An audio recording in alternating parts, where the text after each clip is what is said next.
Okay, since we already have converted the file to RGB and we're ready to start, so we'll start by simple object with the door. And to start painting the door, I need to make a selection. So I'm just going to use the Polygon Lasso tool, a very simple tool. I'm just going to start from this point, and it doesn't really matter which point you want to start, or even which tool you want to use. If you're familiar with pen tool, if you want to use a pen tool, it's perfectly fine as well. But for me, I'm just gonna stick to this very simple polygon lasso for this case, and with the selection.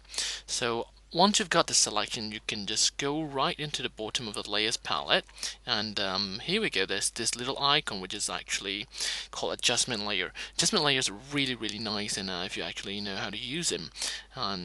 So let's start by just creating a solid color adjustment layer. And well, just created a color here, and I'm just gonna let's make it something like brownish or orange. It doesn't really matter. Well, and then press OK. So you probably noticed that. So we've completed a new adjustment layer, and this is a layer mask here of the shape in the door.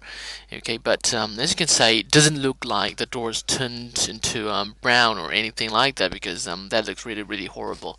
So we need to make it blend to the layer underneath. So what I need to do is pretty simple. Just come here, click on that little arrow, and choose something like multiply, and you can see that the door changes the blending. It blends into the layer underneath it, and it looks pretty convincing right now.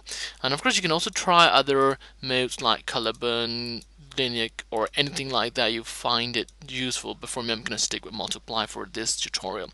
And the cool thing about using adjustment layers is that you can also kind of like come to here, double click on it, and now whatever color you choose, you can see the immediate change on the actual image. So that's a really good thing about using adjustment layers, and is you can always go back and change anytime you want.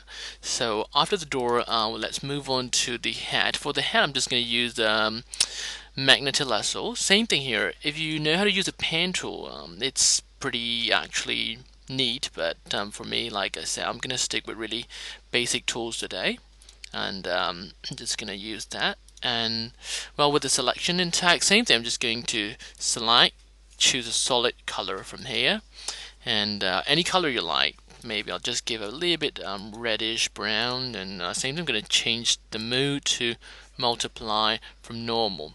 So here we go. It just creates the hat in the blue, or sorry, I mean in brown. Okay.